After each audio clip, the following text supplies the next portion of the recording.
Okay. Good morning, ladies and gentlemen, and welcome to Uzakrota Travel Summit 2018. It's cold and rainy outside, but we have a hot topic here, aviation. The word aviation is almost synonym for change, new technology, and speed. And I believe there is one other word which can define aviation, connecting. Currently, as humankind, we are living in a super connected world. And when we hear the word connected or connecting or connection, we naturally and mostly think about virtual world, the internet. However, in the physical world, we have airline companies who are playing the super connector role between countries, between companies, and between people. Air travel opens new dimensions for us, both in terms of new business opportunities, also intercultural relations. Today we have 4 distinguished guests here with whom we will talk about those features of the aviation industry. First, I would like to introduce them.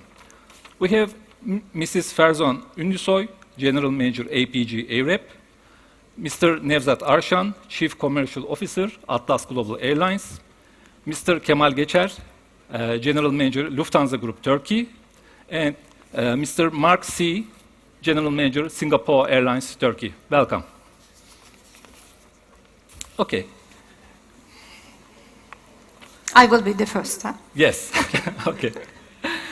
Ferzan Hanım, aviation has grown very rapidly in the last 10 years in Turkey. We all know that.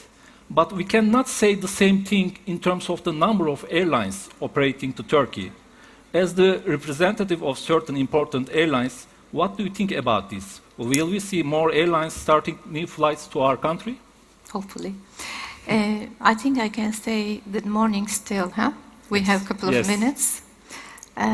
Before I answer your question, I would like to thank, first of all, inviting me.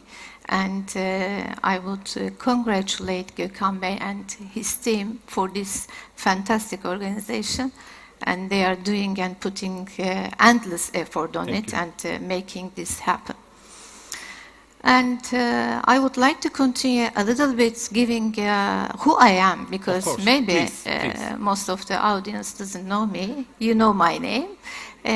What I am doing, I am running 2 companies currently, but previously I used to work for TWA and afterwards British Airways. Since 23 years I'm running 2 companies. One is AirRep and the other one is APG Turkey. What we do, aside of that, I forgot to mention, I am also the APG Network board member and Vice President for Europe. So it continues.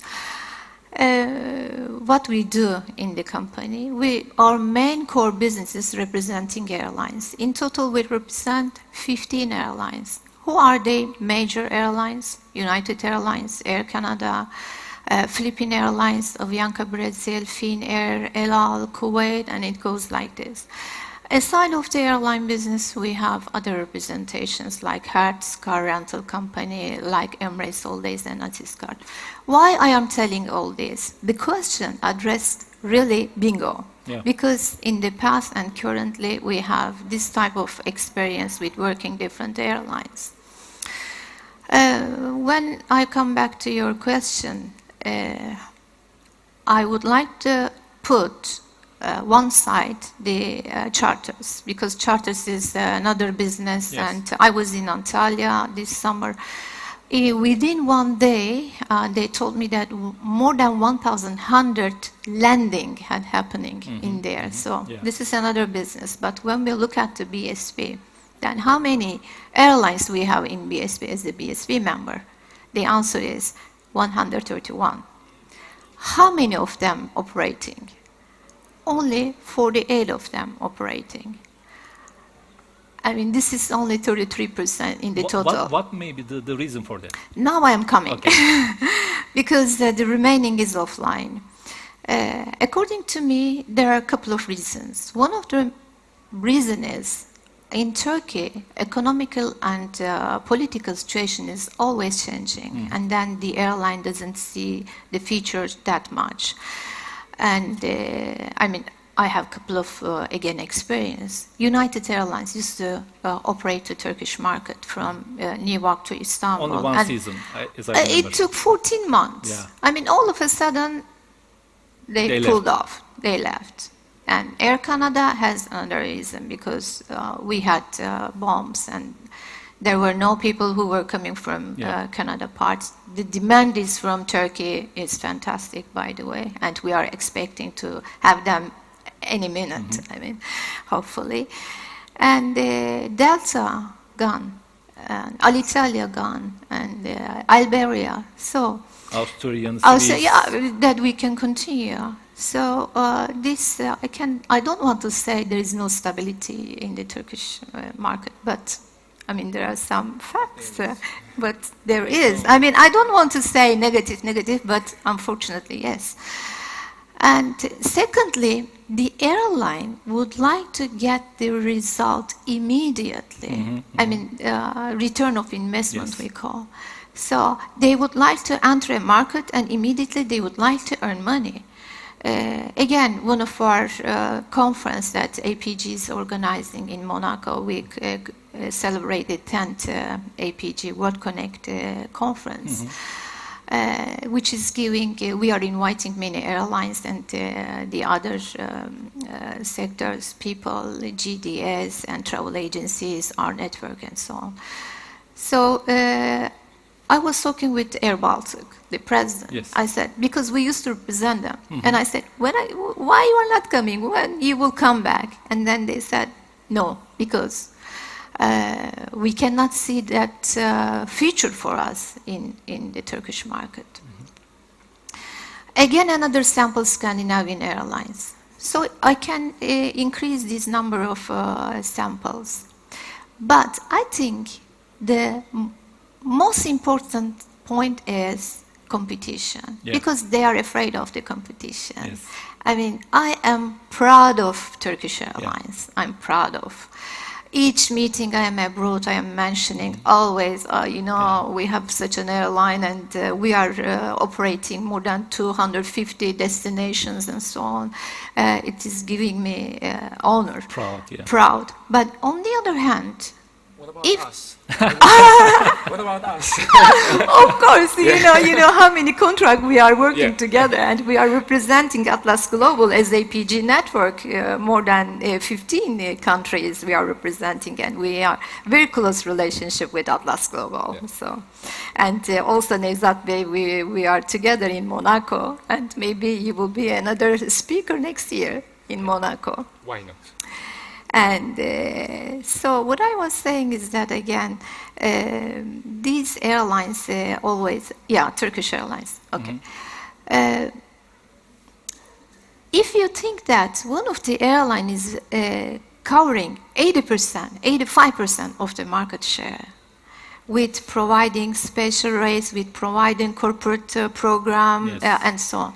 So how you can protect yourself or to get some revenue out of that country? Actually, I was exactly coming to that point, because I believe beyond fluctuations in the market, the very strong position of Turkish Airlines plays a major role, keeping away some other carriers. But on the other hand, we will have very soon our new airport, and the expectation for the first year, the same number of passengers, which is 90 million for the first year. But the capacity is 90 million. Actually, the target is not 90 for million. the first year. For the first year, but in the next 5 years, the goal is to achieve 200 million passengers.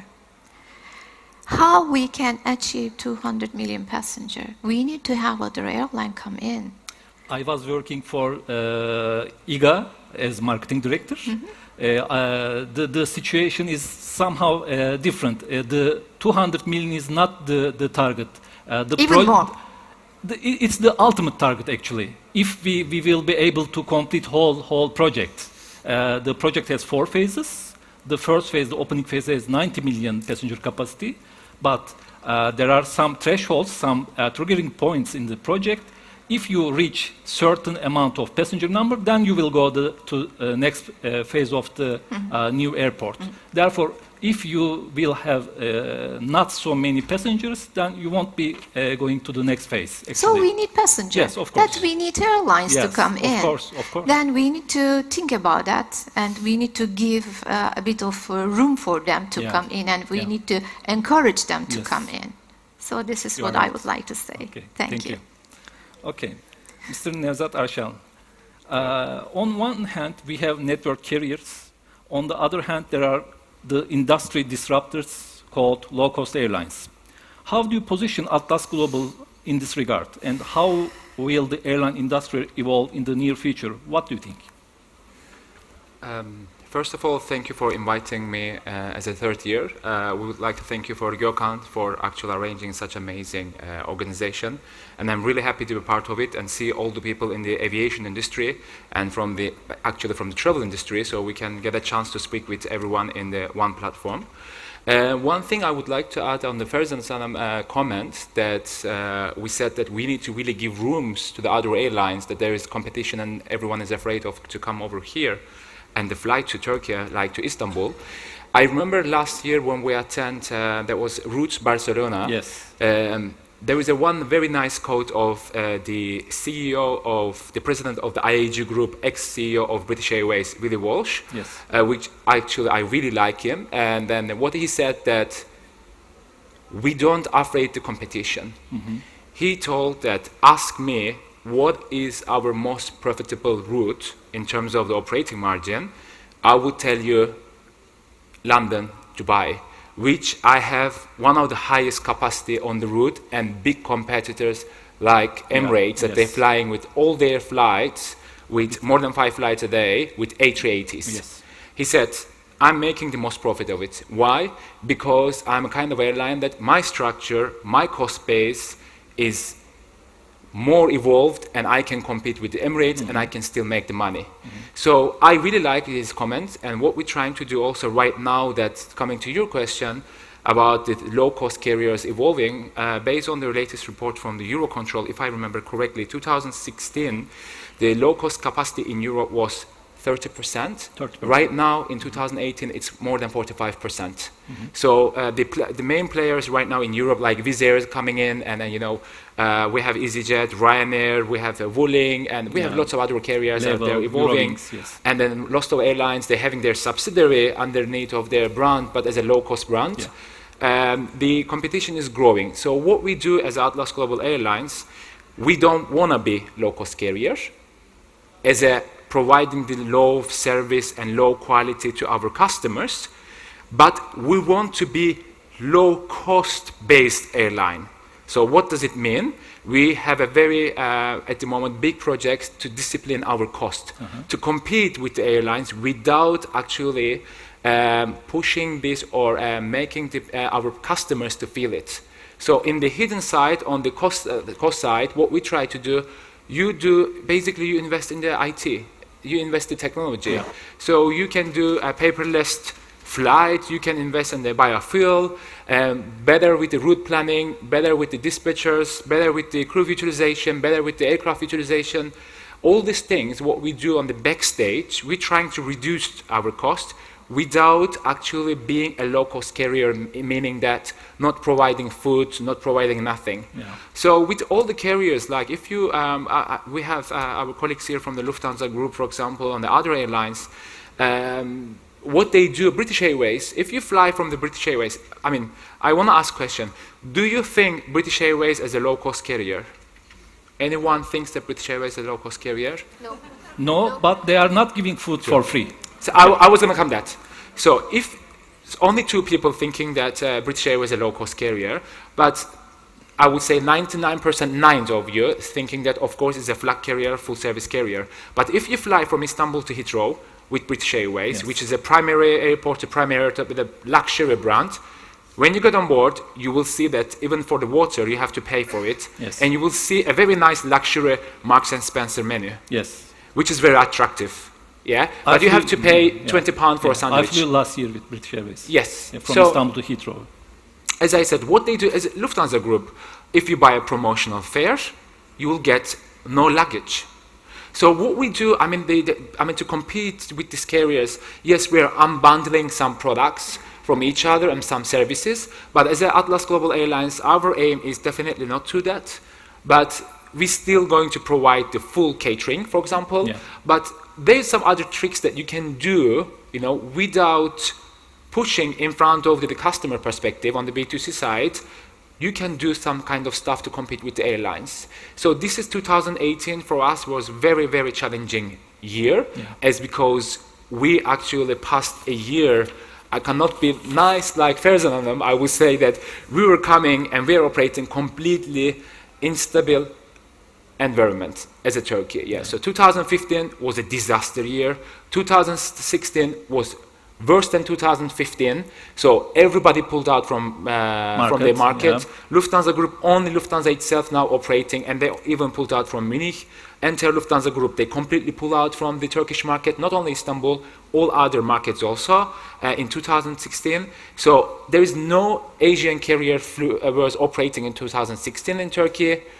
2016, I'm talking about Singapore Airlines. Singapore, and Singapore was kind of doing some Korean tricks also. like via Istanbul, Athens, kind of things. Actually, there were only three airlines operating long haul from any part of the world to the Istanbul. Those were Asiana, Korean from Korea, Seoul, and Singapore Airlines. Yes, which they Korean stop. No. They were doing the cargo and they came back. Yeah.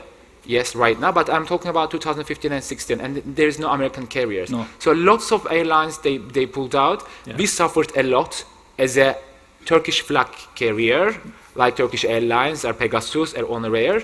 So we suffered a lot because we are a hub carrier based in Istanbul. Yes. So 2018, the lesson learned. We changed the entire strategy in 2017.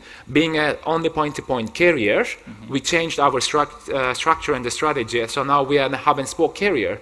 So I always give this example to everywhere. 2015, we were carrying 99% point-to-point, 1% transit. 2017 result, 27% transit. Yeah.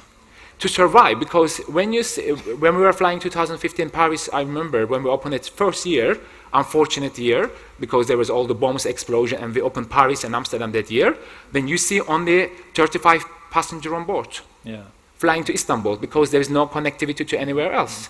So that's why with this, actually we learned a lot from our market and also from the competition. So that's why we are actually, as I said, the question for that, we're changing the entire strategy on the cost side, on the revenue side, revenue streamlines. We are focusing lots on the merchandising side and ancillary revenue, but not converting our our mentality to low-cost carrier. As it like at the moment in Turkey, there is two full-service carrier, Turkish Airlines and Atlasglobal Airlines. Actually, last week I flew with Atlasglobal from Istanbul to Izmir. I ate your hot sandwich. It was delicious. Yes, we saw your Instagram post. We are following everyone, so be careful. We are in the social media and technology. Yes, we are following everyone. We saw the nice sandwich bag, and yes, we also changed that also. I mean, like, we are improving. So as you can see, okay, I'm going to announce the confidential information. We may, which is very confidential right now, we changed the concept with better sandwich, but in the background, we reduced our cost. Excellent. So we are offering better sandwich right now with better branding, but in the background, we are actually achieving that with less cost. How you could make it? So yes, now it's I am completely Turkish now. It's bargaining. Are you going to give it to me cheaper, or I'm going to go to another? So now there is a tough competition in Turkey, and we are becoming as I said, a global market. You can bargain in a much better conditions. Okay. So that's the answer. Okay, thank you. Let's continue with Kemal Geçer, Lufthansa. Kemal Bey, the airline business models have been rapidly evolving since the last decade of the last century. Today we have, besides the network or legacy carriers, also the low-cost airlines. As Lufthansa Group, how do you position your group companies in this regard, and which direction will the airline industry move in the following years? Good. Thank you very much, Abdullah. Thanks for inviting me today. Unfortunately, my voice is a bit lack of my flu. I'm a bit ill since 2-3 days. I'm staying here with some strong medicines. And first of all, I want to share a comment of the audience I got from WhatsApp. This guy on the picture is not me. The real Kemal is the one who is sitting here. So there was a little mistake with the image. Yes, it is always a pleasure to be on stage with experts and very interesting guys with a big experience in the airline industry, which I'm not part of it. I'm since 3 years in the airline industry. I always enjoy it to have a discussion with you, but it's not easy. I know that because you are one of the most few guys in Turkey. They know the airline industry very well. Thank you. Yeah. Thank you. Really, this is not Thank easy. you. I knew this question will come up. Yeah, from you. About the Lufthansa Group and the airline industry, how the evolve will be in the next years. Let's start with the airline industry in general from the global perspective. The airline industry grew with the passenger-wise. The passenger traffic grew the last 10 years 1 billion. So we got 1 billion additional passengers in the last 10 years. So now we achieved in this year 4.2 billion passengers according IATA. In total, Yes. globally. What does it mean? And the expectations, the airline industry will grow passenger-wise until 2037 to 8.2 billion passengers. It's an amazing growth. Yeah. It's a growing industry for all of us. There's a lot of stake from portion of the cake. But how the industry will change and how the disruption will be, the question is depending on the determination of the passengers, what kind of passengers we will see in the next 10, 20 years, and from which region, which kind of demographic change we will have. So the growth is not based on Europe. The growth is coming mainly from Asia Pacific, from China, from India, from Indonesia. They are the growing markets. So, and of course, the American business will also grow. Yeah, the domestic market in US will grow, continue, but slightly, and Europe will not grow. Middle East is also just slightly growing. So this is one condition to be aware of. The next condition is the change of the generation. We are actually talking always about the millennials and Generation Z. The behaviors of these generations will determine also the aircraft types, the business models of the airlines, Passenger experience. the journey, passenger journey, the total journey will change according to that. This will determine, the passengers will determine the airline industry, not we. So this is for sure. And if we agree on that, we will see we saw in the past very nice applications like meet and greet from KLM, which was discussed in the today's panel. So this app didn't work because it was launched 2011. Yeah. So it was too early because they were in business class. We're sitting still today. People, they don't talk to each other during the flight of 3 to 5 hours. Yeah. So it's not working today. But with the Generation Z, they are growing. They are born with Netflix, Instagram, and all of these social media, all kind of which things. I'm not part of it. I know. I'm I from know. the old school, you know that. I don't use social media besides of LinkedIn. But the new generation is using that. So maybe a lot of things with the passenger journey will change. Okay. This is what we will see. So the differentiation between the network carriers and the low-cost carriers, I can say that from Lufthansa Group perspective, we all saw the growth of the low-cost carriers, Ryanair, EasyJet, Wizz Air, all of these. We, Lufthansa Group, we focus still on our premium carriers. Yeah. We have in our portfolio as passenger airlines, flagship carriers like Lufthansa. Lufthansa is just one of it. Lufthansa German Airlines, you all know that. Yeah. Then we have Swiss International Airlines, Austrian Airlines, and SM Brussels. But you have also Eurowings. So the next pillar is the low cost. Yeah. We have this strategy since 3-4 years to grow Eurowings, and Eurowings became number 3 in Europe, passenger-wise and traffic-wise. So we integrated the last recent acquisition of Air Berlin, the aircraft and the whole staff crew, into the Eurowings group. Yes. And we're growing with Eurowings as well. So Eurowings will take over some leisure routes, short-haul routes, a lot of leisure routes, long-haul routes. Yes. This will growing. And also the premium brands will also grow. So we with Lufthansa premium carriers, we focus on the premium carriers. So you have two parts We of your differentiated it. strategy, Yeah, we have a strategy on both lines because both will continue to grow. Okay. This is our strategy for the future, but nobody can say which one will be more or less for the future. Okay, thank you. Okay, let's continue with Singapore Airlines. Singapore Airlines is a record-breaking company, actually. After a long break, Singapore Airlines restarted Singapore-New York route, Newark, actually, direct flights in last October. The most distinguished feature of this flight is that it is the longest airline route in the world. Could you please give some detailed information about this flight regarding the passenger experience, since the duration of travel exceeds 17 hours? 17 hours. A flight more than 17 hours. Yeah. Thank you very much. First of all, that picture is me. I just took it recently when I came to Turkey back 3 months ago. And first of all, I'd like just to express my appreciation to the organizers here for inviting me as well as my team. So, teşekkürler. Back to the question on launching the relaunching. Actually, it's a relaunch of the world's longest flight back in August this year from Singapore to New York. This flight actually is the longest in terms of nautical miles. The flight time itself can vary depending on weather conditions, etc.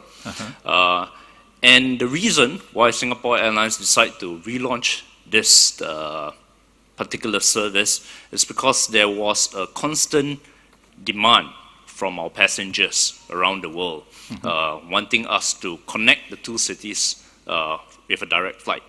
Previously, we were using the A345 aircraft that operates from Singapore to New York. It has a mixture of, it went through various configurations, seat configurations. It's full business class, there's a mixture of the business class and executive economy. So right now, with collaboration with Airbus, we have decided, we have managed to come up with an aircraft that is able to serve this route economically and also makes business sense for us. So there are a few things that we have actually put in place to ensure that the passengers that we have on the new route from Singapore to New York has a great experience because it's 17 hours. So what we have done, one of the main things that we've done is actually we have partnered with this company called Canyon Ranch. And this company actually looks into wellness of passengers and how passengers should behave on board the aircraft, especially such a long flight time. So this covers things like sleep patterns on board, the mood lighting on board, the types of meals that they serve on board that would actually help them to rejuvenate. So when they arrive in New York after 17 hours, they are still feeling fresh and they're ready to hit the road and start their business meetings, or for those who are going on holidays, they are ready to start the holidays fresh, etc. So this is one of the things that we have put inside. We have also increased the amount of content that we have on our in-flight entertainment. 17 hours, you can watch probably Lord of the Rings, like parts 1, 2, and 3, 2 times over. So we have put in much more content, be it English Hollywood blockbusters, Chinese movies, even Turkish movies we have on board, covering all sorts of entertainment, essentially, to make the experience just a bit more enjoyable. And also what we have is actually variable meal timings. Right now, if you go on board, there's actually, for most services, actually, there's a fixed timing as to when you have your meals. For this particular flight, we actually let the passengers decide when they want to have the meal. So you tell our cabin crew, our cabin attendants, when you would like to meet, because some of them might like to sleep for the first 5 hours, they wake up, they have a meal, and then they go back to sleep or whatever. But some would like to have the meals immediately. So we vary our service according to the customer's preferences. And I think we should also add that there is no regular economy class seat in your aircraft operating on that route. That's right, yes. The capacity is much more lower compared to regular A350s. So we also understand that because it's a 17-hour flight, we need to make everyone more comfortable. So what we have now is business class as well as a premium economy class. So that allows passengers who are want to experience more comfort, a bit wider seats, longer pitch, just to pay a little bit more extra to fly on the premium economy from Singapore to New York. Yeah. Okay, thank you. Okay, Ferzan Hanım. Maybe it's better to go some technological issues in the second part. We can talk about different interesting ideas. The idea of carrying passengers standing to get more people is not new.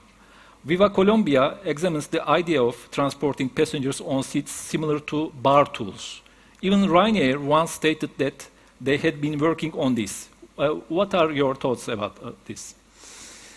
Taking passengers and keeping them standing during the flight. I don't know any of our audience have seen such a seats. Have you seen? It's amazing. I mean, when I saw, I laughed a lot. Couple of minutes. You know how it is? It's a kind of horse sitting on a pedal, something like this. I mean, like you are on the bicycle, and you are more or less not sitting, half sitting. Yes. You are outstanding. This had been made a survey by Ryanair in 2010, and they asked the question to 120,000 people. And the result is 80,000 of them, they said, if the airline will provide the seats as free, they can get it. And 40,000, they said, if the price will be 50% less than the normal economy class tickets, then they can consider. Mm-hmm.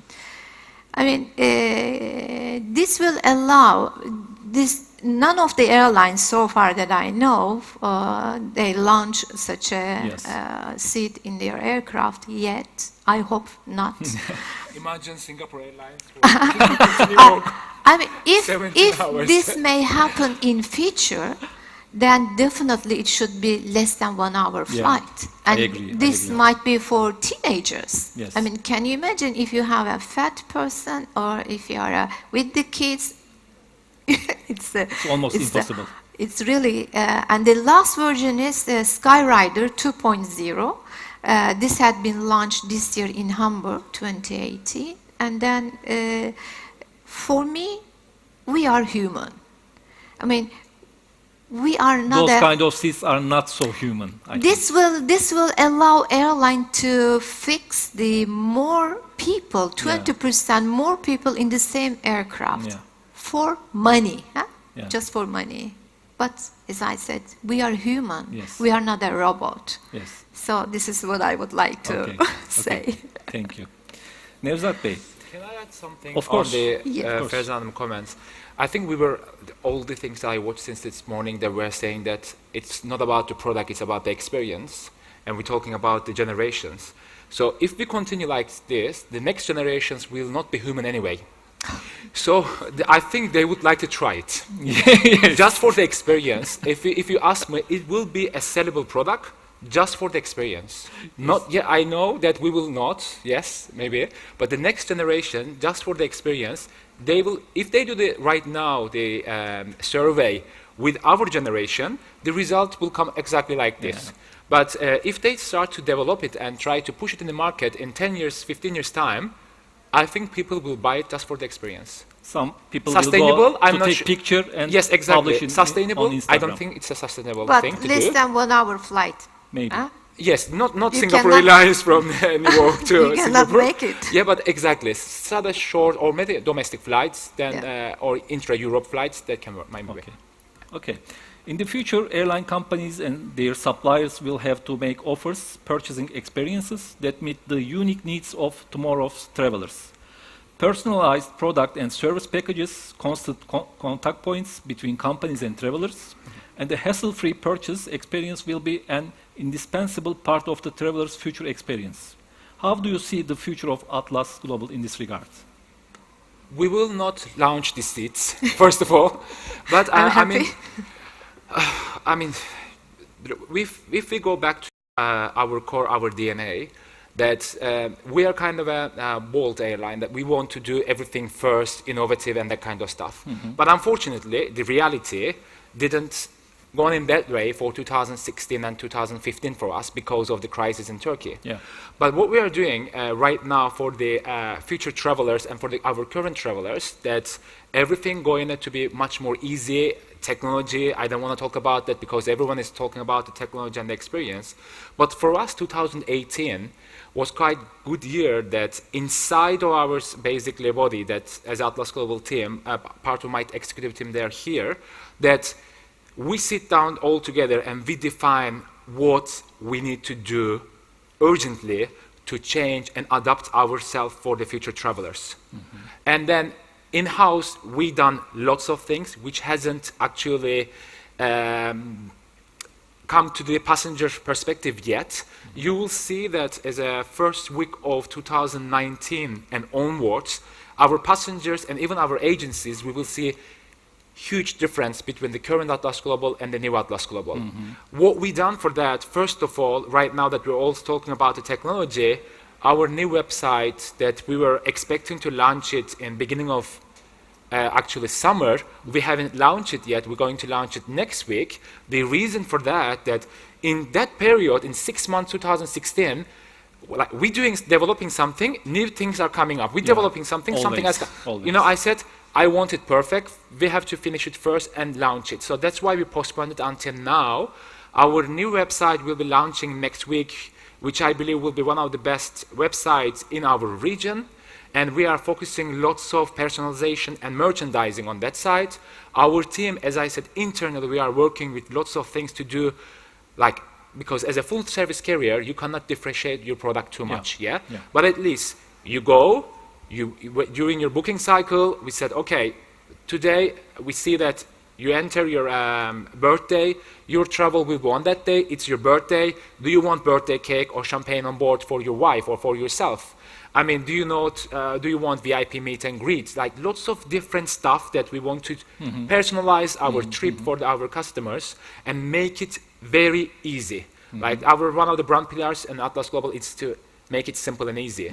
So for our passengers, new mobile application, we have lots of technology coming to our new mobile application to make it everything just on our mobile side. You will also relaunch the mobile Yes, application correct. next week. Next week, our new website will be launched, and our new mobile application will be launched the first week of January 2019. And also B2B side, you will see lots of things on the agency side. I don't know if we have an agency here too much, but I mean, we are diving into the completely different direction in terms of the technology and innovation to adapt ourselves to our today's customers and future customers. I was in IATA IT, it was conference in Berlin in June, and I met with Lufthansa guys over there. One of the things that I was really impressed about the Lufthansa, the guy that I met, he is head of innovation center of Lufthansa Group. So Lufthansa Group, I'm promoting you, so I need 1,000 euro end of this. I mean, like they had an innovation center completely differentiated from the Frankfurt head office in Berlin. And what they are doing, 2,000 euro now. I'm speaking about it. Actually, Kemal Bey will talk about those. Sorry, but I mean, what I see in the perspective, like what we do right now today, that they are having innovation center. Unfortunately, we don't have that luxury. We are not that big, but we have an innovation, like what we call in our core team, that we try to get everything from the business. So yeah, Uber, everyone is doing it at the moment. So what we can do different, how we can add value. So you have lots of IT restrictions here, and as a company that you are growing at the same time, in this country, it is really difficult to actually grow and be innovative. Because as we spoke, we have some giant competitors. I mean, for the other guys, Singapore Airlines and for Lufthansa, for example, here next to me, Turkish Airlines, they're competing on several routes because they're not on point-to-point carrying transit, but we are in a home base competing with them for everywhere. So we are proud of Atlasglobal. Yes, now you have to say that. There are lots of changes. Thank you. Good luck for next week. Yes, thank you. Kemal Bey, Okay, I also want to discuss about Lufthansa Group's plans regarding digital technologies. We know that the group invests heavily for the future projects, the blockchain technique among them. Could you please share the insight of those projects, especially? Yes, sure. Thank you very much. I mean, if we talk about digitalization, always on panels and keynotes, people come up with blockchain technology, artificial intelligence, Internet of Things, etc., etc. It's a very trend topic now, not only in social media and also in panels and discussions. If you talk about digitalization at airlines, this is a totally different topic because the processes of the airlines are much more complicated than establishing an app, which is usable for Uber or like Instagram sharing pictures. Airlines have much more complicated processes.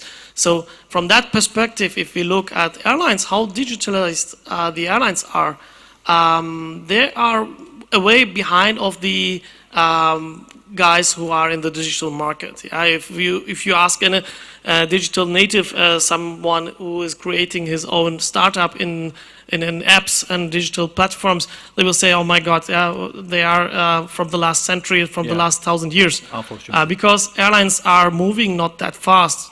This has one certain reason. The airlines need to be very sure that the product or the software or anything like a program needs to be work 100%, because airlines cannot accept any failures, any mistakes. So especially if you look at aircraft producers like Airbus and Boeing, they are way behind. That has two reasons. One reason is that the production time is taking a lot of time. Like if you order today an aircraft, you get it in after 3 or 5 years, if you're lucky. Then until that time, the digital technology industry are far away. But the technology of the aircraft is from the last 5 years. A good example is the in-flight entertainment screens. Like on that, the seat backs. and the content of these in-flight entertainments. So this is a very problematic issue with the airlines. I can say from Lufthansa Group, we launched 3-4 years ago an operations project named as Op Sessions, which was just taking away the paperwork from the turnaround from taking off the aircrafts to diverting it to a digital platform. What does it mean? You needed 40 kilo of paper until a long-haul aircraft take off. So it was a huge paperwork. There were involved 35 to 40 people until the takeoff and surrounded by 150 employees. They are involved from all of departments. Yes. So we changed that with this project to a digital platform. It was easy, like giving everybody a tablet. But the software behind it was a huge project. So this happened just a few years ago. And there are many airlines, they are still not on that level. Yes. So what is Lufthansa doing? Lufthansa Group is a huge aviation group with 550 subsidiaries surrounding the whole environment of the aviation, not only the passenger airline. And one of these subsidiaries, as Nezat mentioned, is Lufthansa Innovation Hub, which is based in Berlin, founded several years ago, just to give a connection between Lufthansa and the digital startup industry. So why Berlin? Berlin is Germany's leading startup center, like the Silicon Valley in the United States. Yes. Is one of leading hotspots in Europe. We started there with just employees from outside. They're just in the startup scene, not Lufthansa employees. They created projects as part of Lufthansa, and the investor is 100% Lufthansa, investing in these created projects and apps. So one of these collaborations was also the blockchain technology with Winding Tree. Yes. This came from Lufthansa Innovation Hub. The collaboration came together with them. What does Winding Tree do for us? It's just an offering B2B platform. We didn't want it just to get blockchain.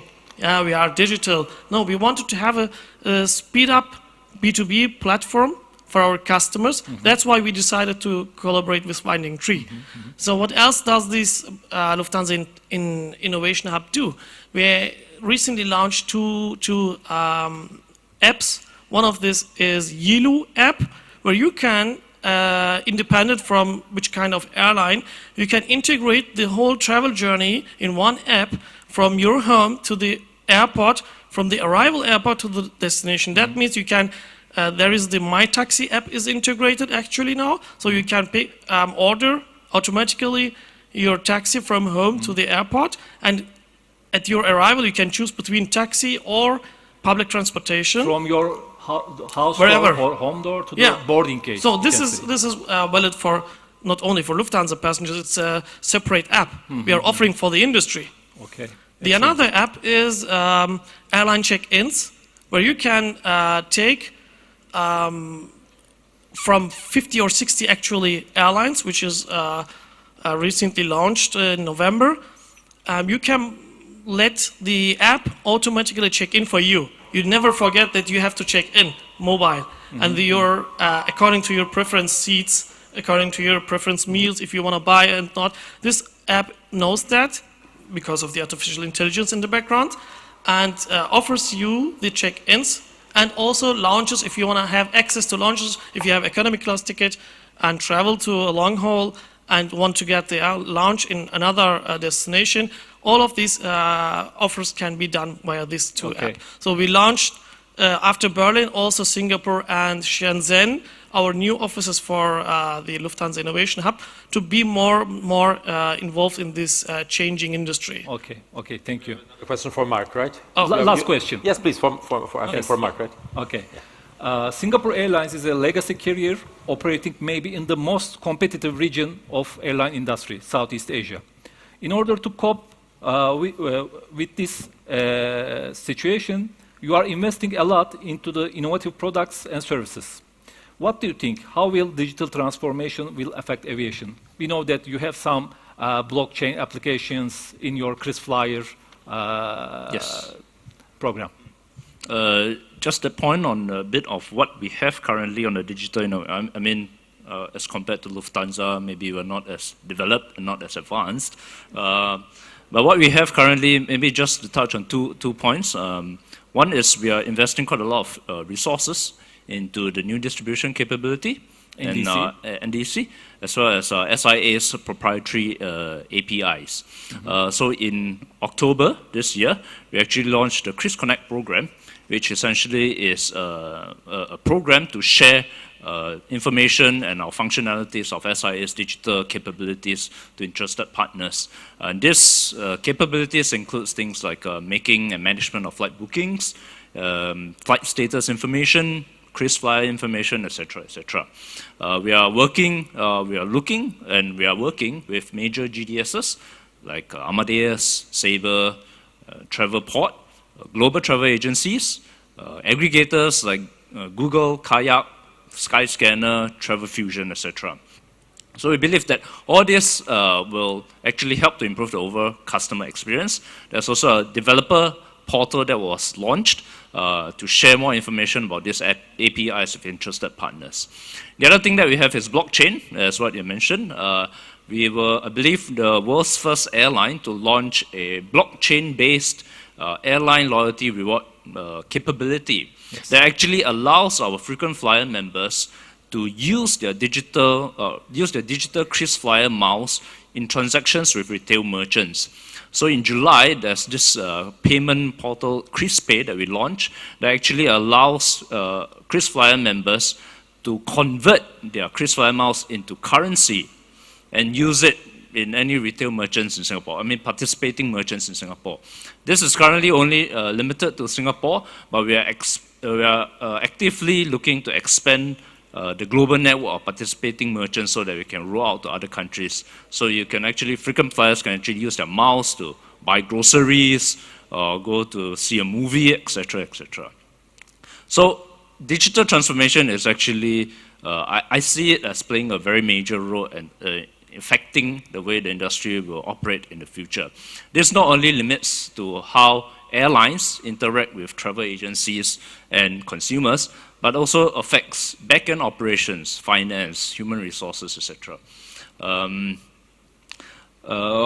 I see data analytics, and this has been mentioned many, many times during this panel and past panels as well. Data analytics will shape the way that we operate in the future.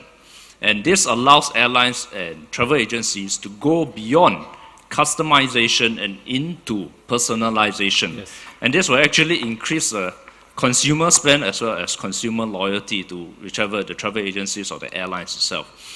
Customer experience at airports itself will also be improved by digital transformation. And I understand that the new Istanbul airport will incorporate technologies like Internet of Things, virtual reality, augmented reality. So all this will come as a whole ecosystem to improve the customer experience. But I believe actually the challenge for the stakeholders in the industry is how to be nimble and how to be agile in adopting these new technologies. If not, as a case of, as what Kamal said, we are implementing technologies now, but by the time it's rolled out 5 years later, this technology is already very historic and very long forgotten. Mm-hmm. So this is a challenge for all the stakeholders in the aviation industry. Okay, thank you. It has been a very nice discussion about the current situation of airline industry and future technologies. We all thank you for your participation to Uzakrota Travel Summit 2018. Thank you. Indeed so, very insightful. I have to say, I only understood half of what you're talking about, but it doesn't really matter. I'm a passenger. I'm biased, prejudiced, and evil-minded sometimes when I'm on the plane, and I go by that. And I can say, if you can give me pardon, I can say I go by what I experienced. So I want to share an experience. I was 22 years old on my first trip to Asia with Singapore Airlines. And it was my first trip out to Asia, and I was very disappointed that we didn't have any soy sauce chicken on the flight to eat.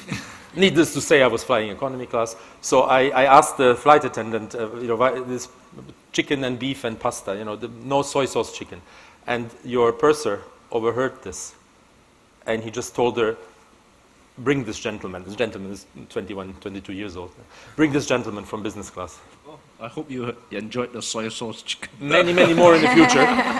Book the cook I enjoyed many times afterwards. When the budget became bigger, we traveled business class. But that was Lufthansa. The only person that ever accepted to call the cockpit and asked for the flight to wait for a passenger, although he would never wait, of course, was a Lufthansa employee at the rudest airport of the world, and that is JFK. It gets the award as the rudest and worst airport in the world, but your employer there accepted to call. They wouldn't wait, of course, but she at least accepted to call to calm me down. And for Atlas, I can say, in Belgrade, they have a free airport transfer. And a big bus is waiting for you in front of the airport building saying, ücretsiz transfer. That's, you rich people. Yes. All three of them. Yes. And there's many more, of course. Emirates and Qatar and all the others. They all make a big effort. But I think sometimes passengers also need to acknowledge that. So representative for the passengers' rights, I can say, we do acknowledge, and it's these little details that matters, particularly if you're 21 years old. And when you know that your first business class flight is a long way ahead of you, that is a nice touch. So I compliment Singapore Airlines really on their service, and Changi is the best airport in the world. Yes, and, I agree. What else to say? So it's a big world to discover. We have some gifts for you. Do we have time for a quick Q&A? Unfortunately not. We have to move it. One important topic for the travel agencies. This is NDC. You will hear a lot of things from Amadeus and other companies here, as well as also from our colleagues from Lufthansa Group.